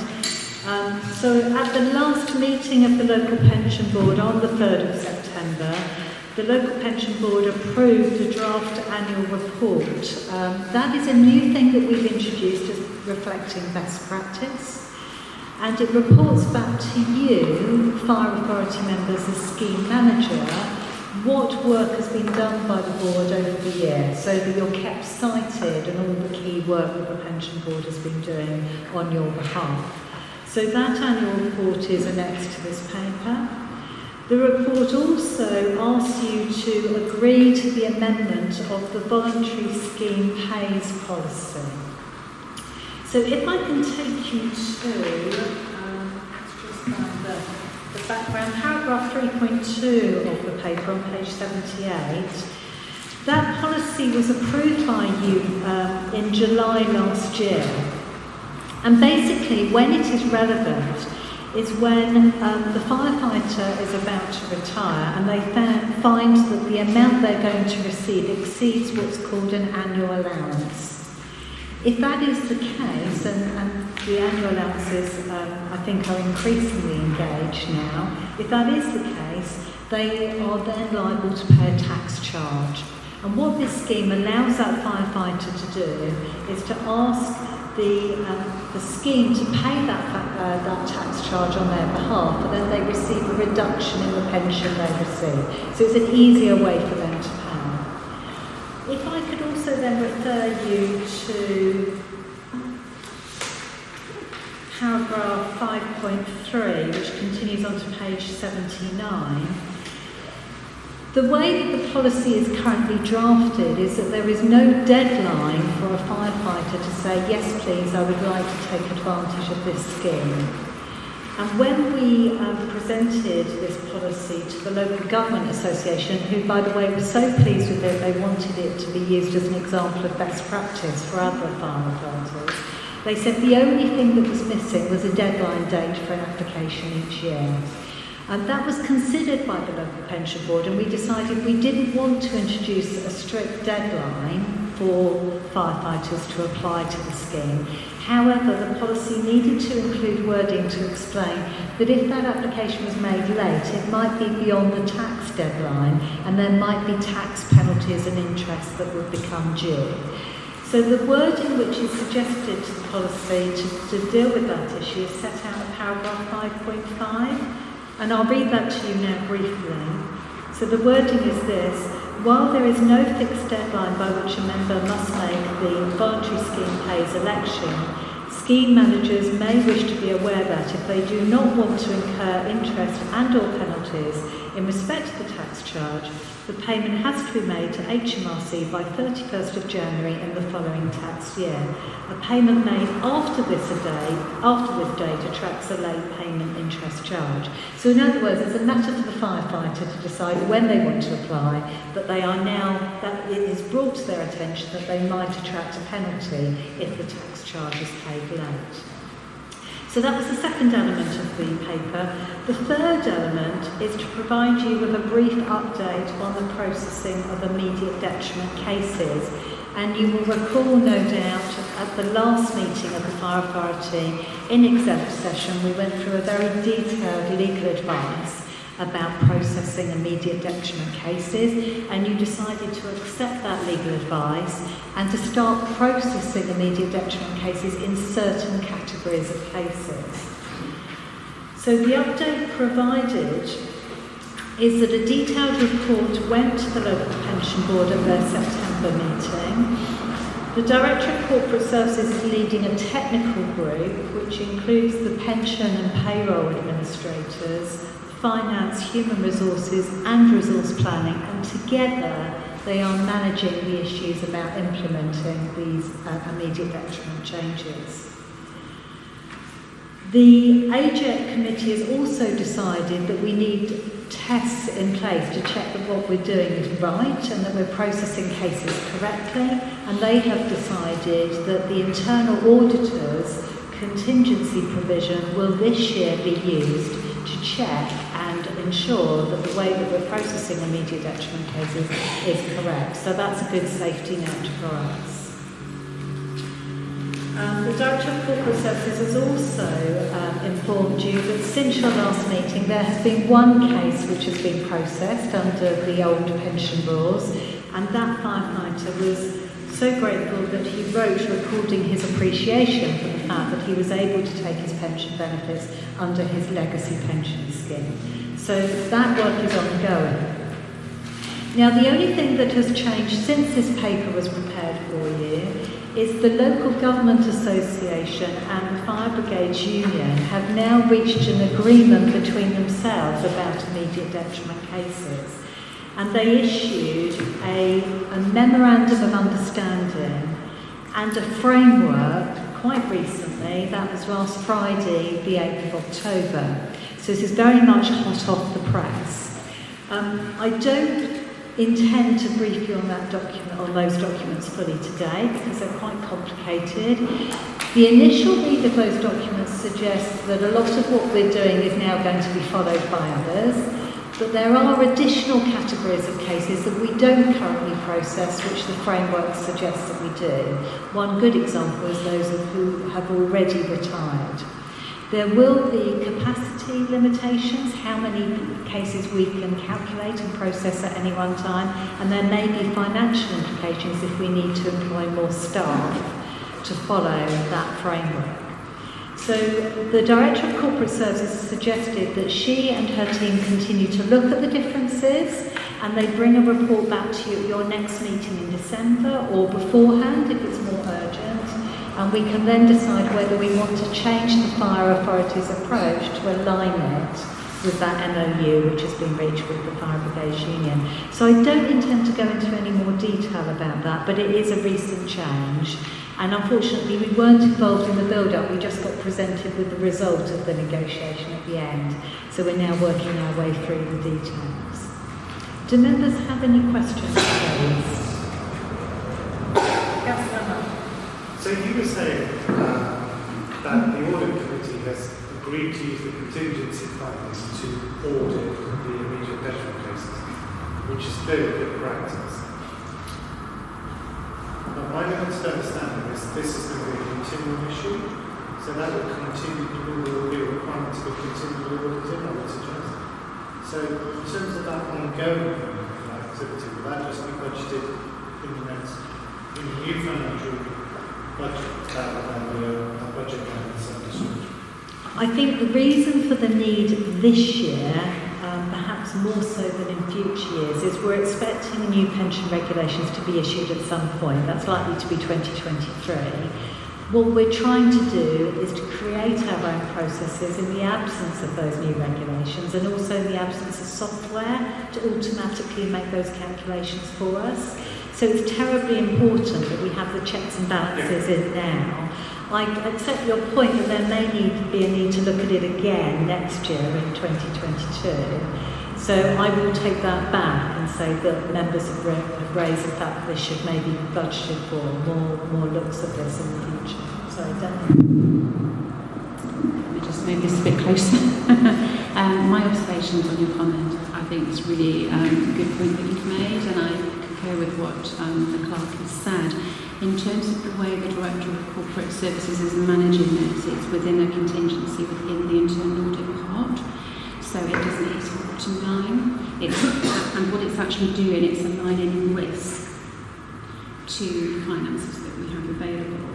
So my comment as Treasurer on that is that when we look at the internal audit programme next year within AJAC, that consideration will take place at that committee meeting. I will take that away as an action point for AJAC to consider whether it needs to be the audit plan again for next year. Thank you. Just a very minor point of correction for members. The voluntary scheme pays an annual allowance in effect could affect employees at any level, regardless of age to retirement. More likely to be those on higher earnings or those of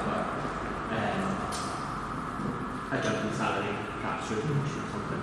And I also want to thank you for mentioning the memorandum of understanding.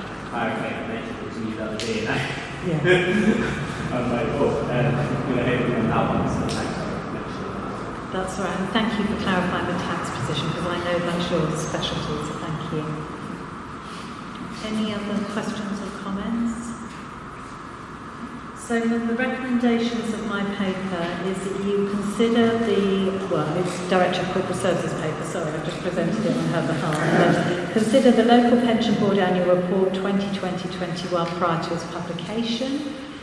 Approve the recommended amendment to the voluntary scheme pays policy to include that highlighting of the tax deadline, and to note the update and progress made with immediate detriment processing. And of course, as part of that, we will bring this matter back to you in relation to the MOU and the framework.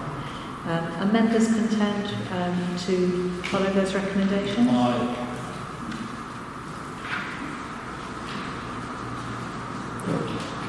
Thank you, members. Thank you. And moving on to item 13, which is to the 2021-22 Revenue Financial Report. Thank you, Chair. This report presents the latest position on the 2021-22 revenue results as at the 31st of August 21. Members are asked today to note this latest revenue position and to approve the budget adjustment shown within Appendix 3. The August results project a very, very small underspend. This again is extremely pleasing to report to the Fire Authority. We have an approved annual budget in excess of £51 million. So to be showing a underspend of around 7,000 as at month 5 is, for me as Treasurer, incredibly positive on behalf of the Fire Authority. I would like to draw your attention to a few key issues, if I may. In section 5.3 on page 96, I refer to the approved investment fund of 1.123 million. This is being monitored monthly by the senior leadership team, and I've been informed that as at the end of August, 69% of that budget has been committed, which again is a huge achievement for the senior leadership team. I'd then like to draw your attention to the devolved budget programme, which was approved last year by the Fire Authority in AJAC. This is progressing and is now being led by the Head of Finance, working with operational directors and staff. And it's envisaged that devolved budgets for the corporate services, some have already been shared, the remainder will be shared this month. And then over the next 2 months, the plan is to share the operational budgets, which, as you can imagine, are slightly more complex, particularly in terms of the pay budgets. To support this project, I'll be reviewing the status of progress on devolved budgets in November with SLB, and then for the next report back to the Fire Authority, I can include that update within the Treasurer report, and hopefully that will provide some further assurance on that progress. Other than that, I think that covers the key issues. The recommendations are to note this position and also to approve the budget adjustments contained within Appendix 3. Thank you. Any questions? Anybody? Nailsea? And to approve. Yes. So note the latest income and expenditure forecast on the revenue budget and approve the budget adjustments shown in Appendix 3. Can I have a proposer, please?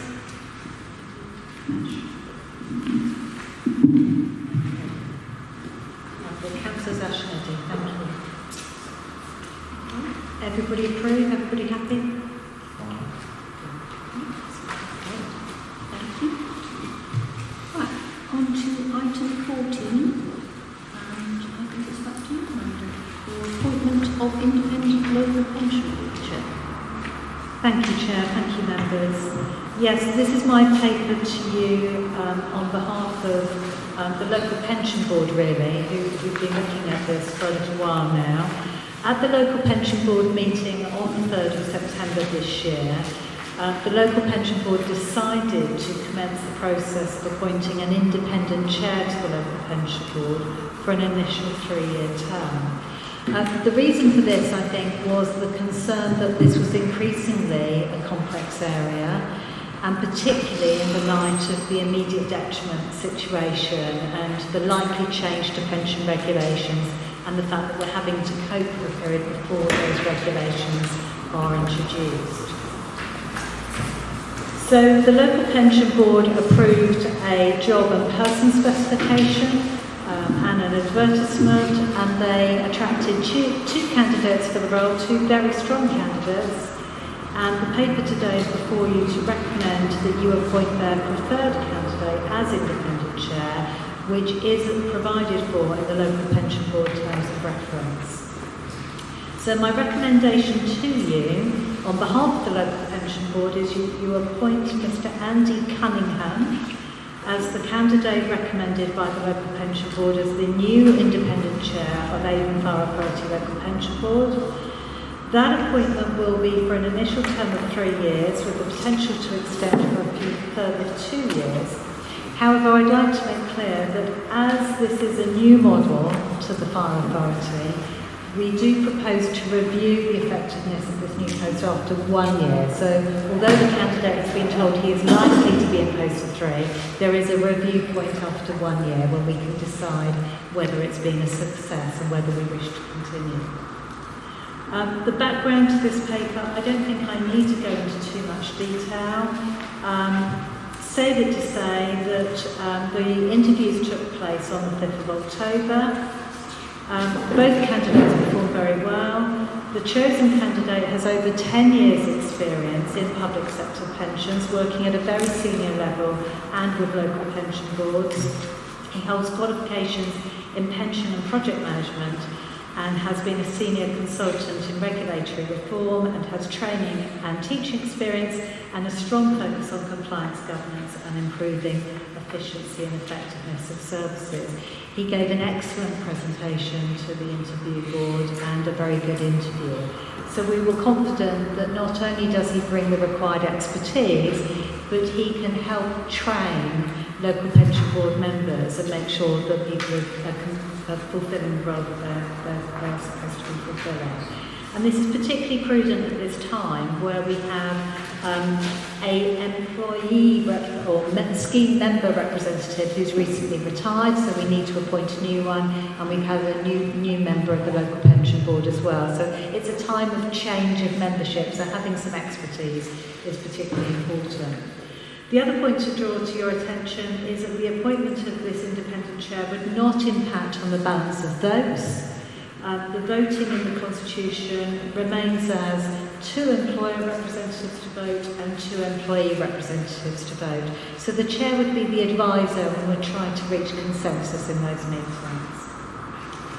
So I don't intend to go through the details. There are financial implications which are set out in the paper, but unless you need me to, I don't intend to go over those.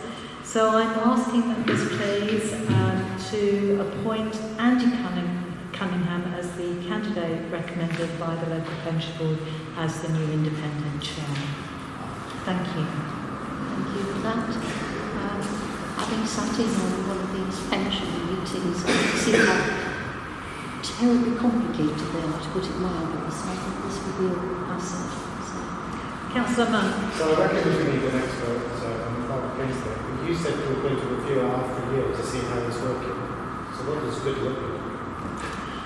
Well, I think good looks like there is sufficient value added, because obviously there is a cost to the Borough Authority of this appointment. At the moment it is the Director of Corporate Services and myself who support members, but neither of us are pensions experts.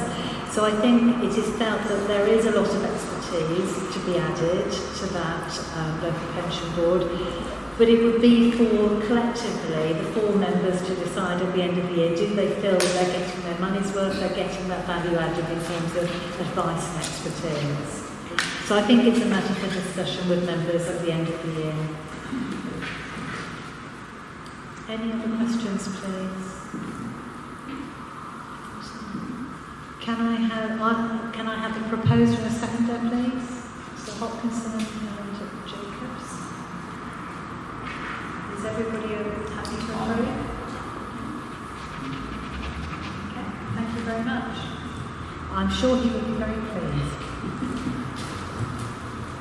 Right. Okay, thank you. We're on to item 15 now, which is the service roundup of the Expenditure. Thank you, Chair. Members, you will know that this is a standard agenda item for noting. There's been a slight change to the style of the report that starts to encompass our broad range of activities with the release of the data through the time frame of the report. Previously, we focused on risk reduction and some of the comms activity of the service, but the report to report to give members a broad awareness of the activities that's gone on during this period. With that in mind, though, it is noted members have the opportunity to ask questions preceding the meeting, so I just draw the attention to three key areas, I suppose. Page 110 on your reports, section 5.1, it references our ongoing support to SLAS during the COVID period and the challenges they faced. We've received a letter into service from Will Warren, the Chief Executive of SLAS, who undertook a ride-along in Bristol on one of his ambulance crews, which was at the time supported by one of our members of staff. He wrote back to service just to acknowledge the care, compassion, and dedication of our members of staff, and the words being, if you were wearing a green uniform that day, then you would have been able to tell the difference in that level of care that was being provided for these testimony to the small number of staff that provide that ongoing support. Page 111 of your reports, section 5.6, it gives a reference to the work of one of our team in the production of a online fire safety practitioner package. This was an initial trial, where we developed an online training package for partner agencies to go out into their normal daily business to be able to identify hazards within the home, particularly fire hazards, which in turn would prompt them to make a referral back into service, or we could then arrange a home fire safety visit amongst those particular individuals. We created 6 packages over a 6-month period, but they've already been subscribed to and they've just been rolled out starting in September, so we're now starting to develop further packages for partner agencies to become involved and be trained up. The third area that I just draw attention to is on page 113 of the report, section 522. Just outline what we've been doing in relation to breaking down stigma regarding mental health amongst staff.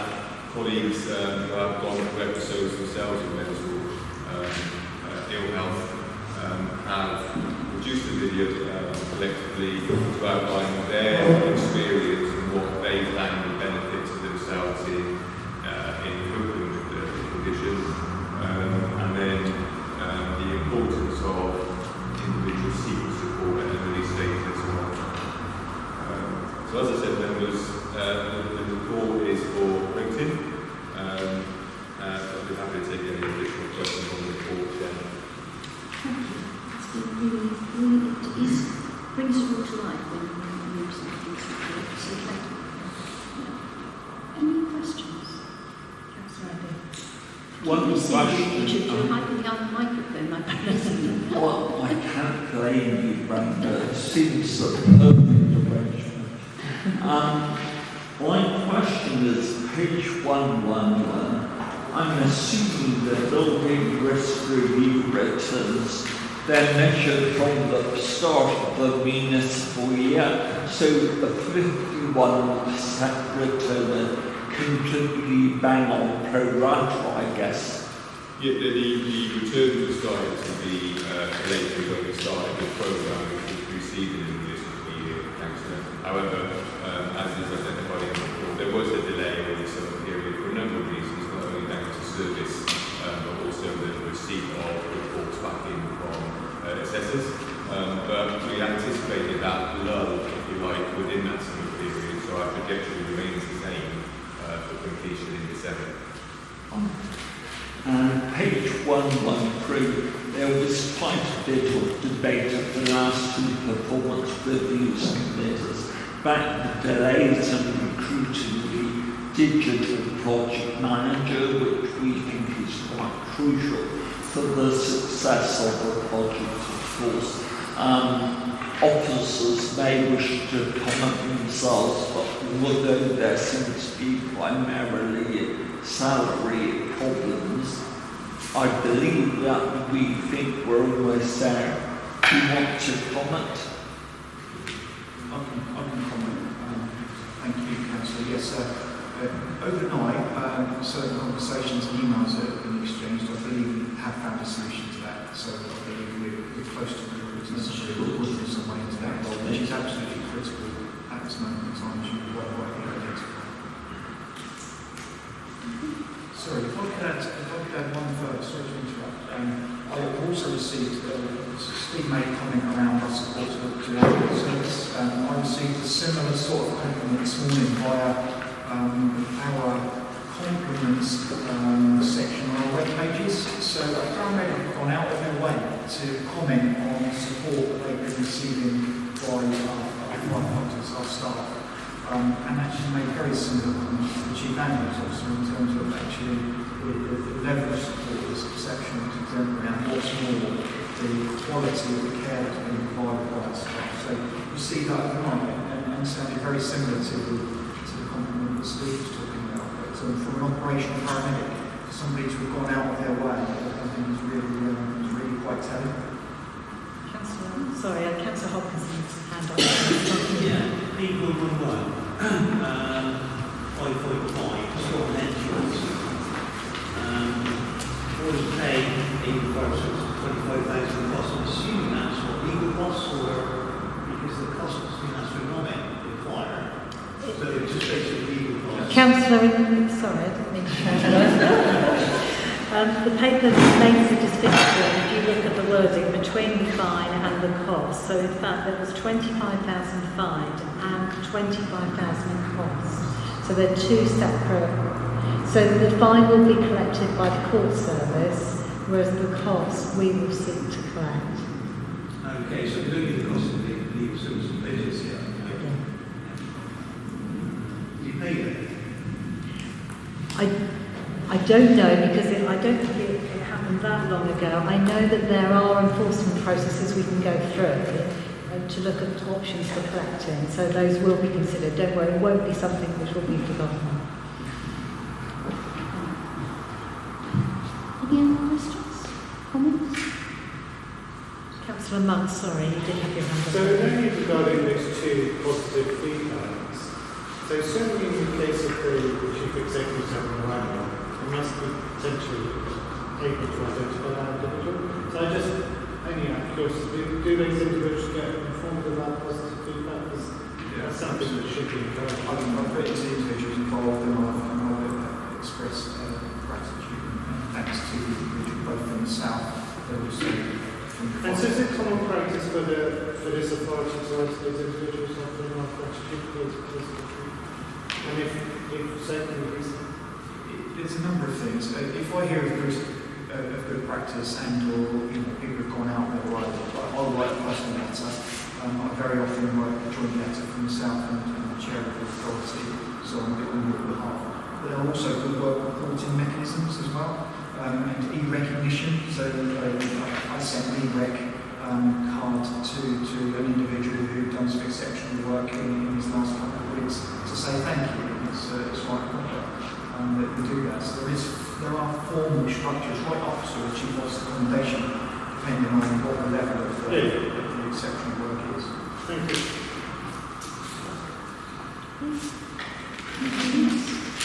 Sorry, Councillor, do you think Just trying to confuse us this afternoon. Okay, so the next item is item 16, point, and this is for information, renewable energy and low carbon contract updates. If I can do a quick introduction to this paper on behalf of Annabelle, just to save her some of her pain. You will recall, members, that you considered the need for this contract at your meeting some time ago now, on the 24th of March. And because of the fact that we had obtained a grant we weren't expecting and we had to spend it quite quickly, you very kindly delegated power to the PRSC committee to award that contract, but it was on the condition that the progress of the contract was brought back to you, members of Fire Authority, and you asked for that to be brought back to you in June. I took the decision personally not to bring this back to you in June. The reason for that was the contract at the end of the tendering process was only granted in May, and by your meeting in June there wasn't any progress to report because it was such an early stage of the contract. So I took the view and I told Annabelle, don't worry, we won't report at this meeting. We'll wait until there's something positive to report and some progress. So that's why, members, it's been reported in the meantime to PRSC, who have been monitoring progress on your behalf, and that's why you've got the paper today. So if there's any criticism of it not coming back earlier, that is my fault. Anyway, I'll hand over to Annabelle. Thank you. So first, I guess I probably just want to apologise to any members of the PRSC who were at the meeting last week, because we're going to hear the same things today. So as the clerk has said, this paper concerns the contract that was awarded earlier this year to deliver renewable energy and low carbon projects. But also, because they're so inextricably linked, also provides a bit of an update on the public sector decarbonisation scheme, nice and snappy name there, grant that we received. So if you recall, the grant received in February was to the tune of about £823,000, and to date we've probably spent about 75% of that. So we're already seeing savings from a number of the energy efficiency measures and the renewable energy systems that have been installed using the grant. And obviously this is incredibly welcome at a time when our energy prices have just more than doubled. We certainly haven't been immune from things that have been going on at the national and global level, energy costs.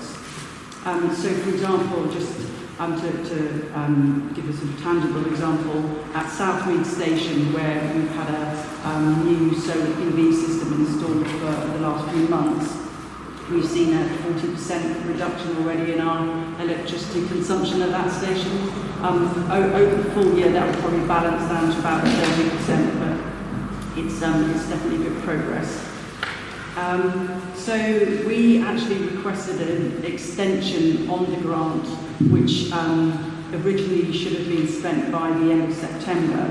And we requested an extension for specific project elements which were unable to be delivered. We've been granted that extension to the end of March 2022. But I would note that pretty well every other single public sector organisation I've spoken to who have also received a grant have in fact also requested and been granted extensions, and it's largely because of factors, it's all because of factors outside the control of both the fire service but also our contractor, and particularly around supply chain issues, but also electrical capacity issues which affect a lot of public sector buildings. So I just wanted to also just bring your attention to an additional condition of this grant, which was the grant fundings for measures in 12 of our buildings, and in 9 of those buildings the grant funded measures do not include decarbonised heat sources, so for example like heat pumps, effectively a replacement of fossil fuel heating systems. So we have now submitted that heat decarbonisation plan, which is a very sort of detailed piece of work, and we will be using that as a basis for a programme for further low carbon and renewable energy and energy efficiency measures moving forward. I'd also add with the heat decarbonisation plan that the funders' requirements were for us to, or for anybody else putting together the plan, to decarbonise their heat sources by 2050, but of course having committed to a 2030 net zero goal, our objectives in our plan were to achieve that by 2030. So lastly, I just wanted to give a bit more sort of tangible context around what we've been doing with both the contract and with the grant expenditure. So Nailsea Fire Station, which we're sitting in now, this has seen quite a few measures which have been funded under the grant. So for example, some of them are not that exciting, but they made a big difference. So we've upgraded the heating and hot water control systems to make it more efficient, to run more efficiently. We've insulated pipework and cavities in the wall. We've replaced all of the lighting with LED lighting and sort of sensor controls, and that measure alone has seen about a 30% reduction in the electricity consumption on the site, which is pretty significant. And you may have noticed outside the front that there is now a very large what looks like a filing cabinet out there. It's actually a large battery storage system. So we've also installed quite a lot more solar PV on the roof, and a lot of what is generated, the electricity that's generated by the solar system, will be stored in the battery, which we can then use at times when there is no solar generation, or with some clever controls we can also make sure that in periods where we get charged more for the electricity, which is generally between about 4 and 7 in the evening, we can make sure that the battery meets all of our electrical requirements at those times. And once everything is up and running, which is also dependent on some works by Western Power, you may have noticed we were digging up around the front, we should be meeting more than half of our electricity requirements at this station. And again, the station was also one of the ones for which we had to write the heat decarbonisation plan. So there are a few more measures that we'd like to take in the future. So I think on that note, I'm happy to take any questions. Thank you, yes, that's really interesting. That's quite a significant reduction, isn't it? 30 to 40%. Yeah.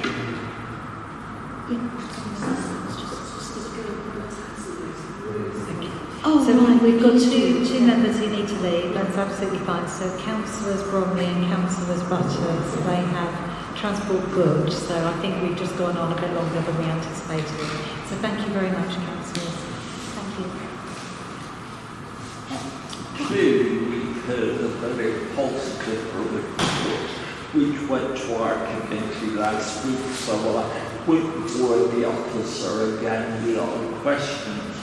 All I would say, I was a wee bit concerned that the grant was somewhat self-contained, whether we were taking account of the opportunities of partnership working.